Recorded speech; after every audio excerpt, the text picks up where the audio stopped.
আচ্ছা, আজকে আমাদের আলোচ্য বিষয় হচ্ছে সময়ের মূল্য, ভ্যালু অফ টাইম, ওয়াক্তে কিমত। আপনারা সবাই জানেন সময় খুব গুরুত্বপূর্ণ জিনিস। আমরা সময়ের যে গুরুত্ব সেটা নিয়ে আমরা বিস্তারিতভাবে আলোচনা করব। সময় চলে যায় নদীর স্রোতে প্রায়, মানুষের জীবনে স্বল্পস্থায়ী, অথচ তার স্বাদ অনেক। এই অল্প সময়ের মধ্যে মানুষ চায় অনেক কিছু করতে, তাই তো মানুষ মরতে চায় না। অনেক চাওয়া, অনেক পাওয়ার নেশায় মানুষ বুঁদ হয়ে থাকে, কিন্তু জীবনের বিস্তৃতি এত কম যে সময়ের সামান্য অংশ অযথা ব্যয় করা যায় না। সময় একবার চলে গেলে তার ফিরে আসে না। তাই সময় এক অমূল্য সম্পদ। যথা সময় যথা কর্ম, ইয়াহি মানুষের জীবনের মূল মন্ত্র।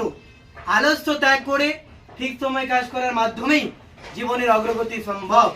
মানুষ দীর্ঘকাল বাঁচতে চাইলেও মানুষের সেই ইচ্ছা পূরণ করা অবাস্তব, কারণ জন্ম মৃত্যুর মাঝখানে সামান্য সময় পত্রপত্রে নীরের মতো অস্থায়ী। অর্থ দিয়ে সবকিছু কেনা গেলেও সময় কেনা যায় না। তাই ধনী দরিদ্র সবার কাছে সময়ের সমান মূল্যবান। প্রকৃতিপক্ষে সময়ের প্রতি মর্যাদাশীল। গ্রহ নক্ষত্র প্রভৃতি সদাই সময়ের সাথে সঙ্গতি রেখে চলে। দিনের পর রাত, রাতের পর দিন, গ্রীষ্ম, বর্ষা, শীত, বসন্ত সবই তাদের ঘড়ি ধরা সময় চলে। কোনোদিন তাদের অন্যথা হয় না। মানুষের উচিত প্রকৃতিকে অনুসরণ করা, অর্থাৎ সময়ের মূল্য দেওয়া। আমরা দেখি প্রতিদিন সকালে সূর্য পূর্ব আকাশে উদিত হয়ে আবার পশ্চিম আকাশে অস্ত যায়।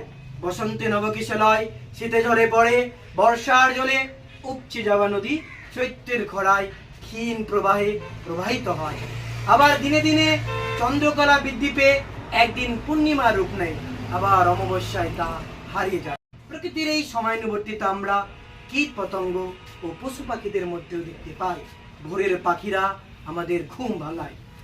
অর্থাৎ এই পৃথিবীতে সমস্ত মানুষের প্রধান কাজ, প্রধান কর্ম হলো সময়ের সাথে সঙ্গতি রেখে চলা। ইংরেজিতে একটা কথা আছে, time and tide waits for none. वक्त और समुंदर के लहर किसी के लिए इंतजार नहीं करता। इसलिए हमें सही वक्त पर सही काम करना चाहिए। हमारे समय सद्व्यवहार करा उचित।